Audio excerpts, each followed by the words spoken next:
Hello, everyone. Thank you for tuning in today. My name is Mandy Morello, and I'm a student representative for UNICEF USA's student chapter at the University of Michigan. For World Health Day 2022, UNICEF UM is conducting a week-long initiative to raise awareness about childhood health and well-being and how they're impacted by various forces.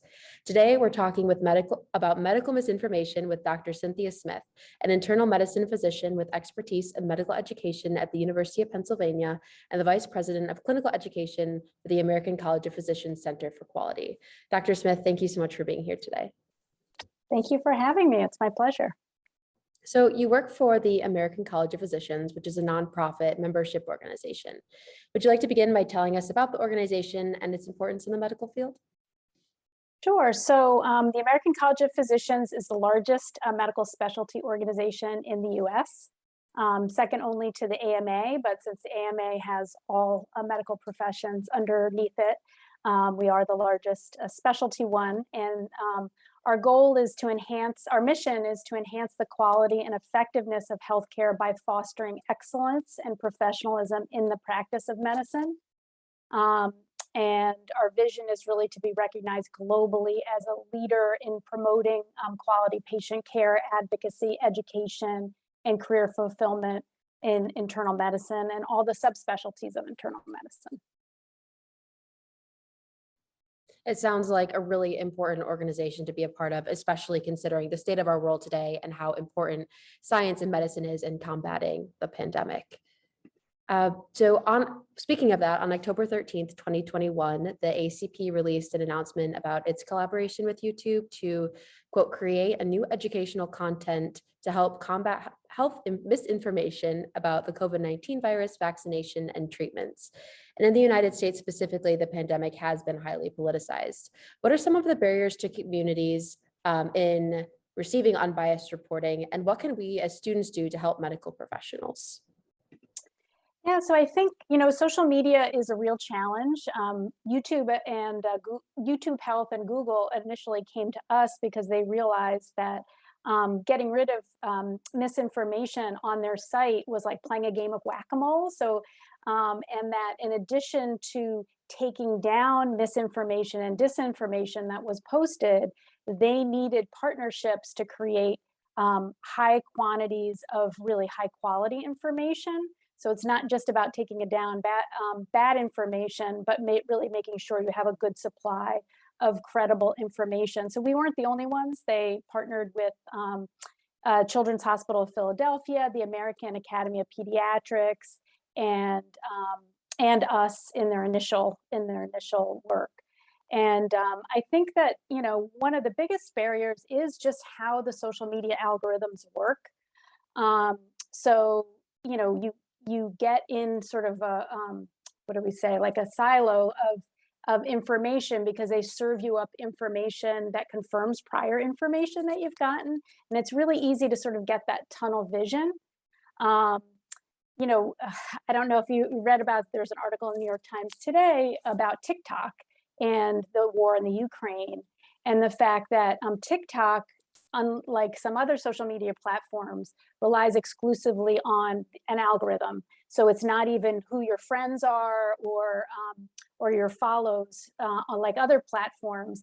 And that really makes it sort of like a perfect platform for spreading misinformation and disinformation. And for instance, like hundreds of thousands of shares on TikTok of war footage was actually from a video game.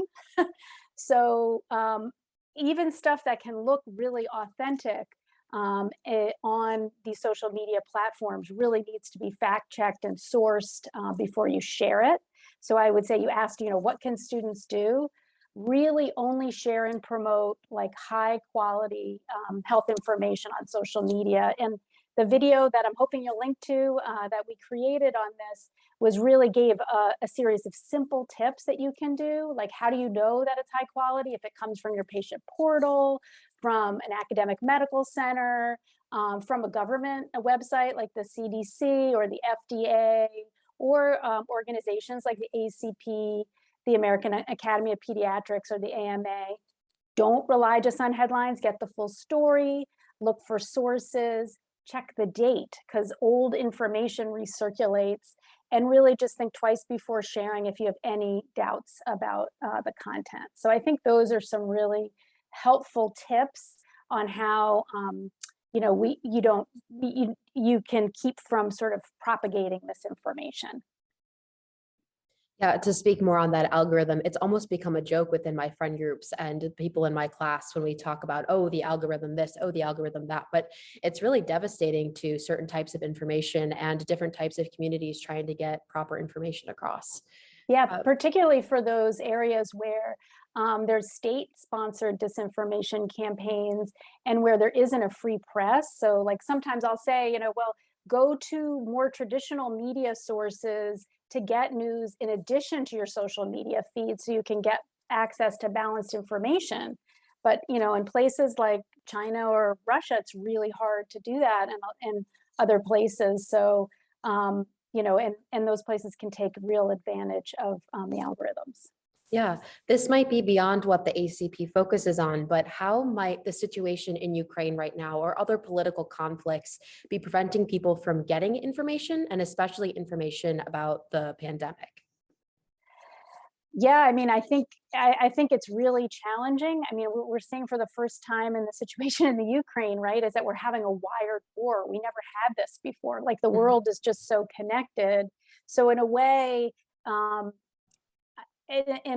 people have more access to information. But I also think that people have shifted and they're focusing on the crisis in the Ukraine right now, and they're not really thinking about COVID, because Mhm. we're all tired of thinking about COVID.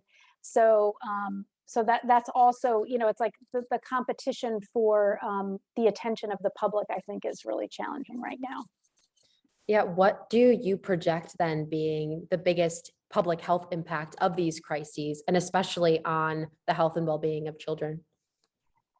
Yeah, I feel like one of the issues about health information and disinformation is it is really preventing children globally from getting, life-saving preventive um, care that they need.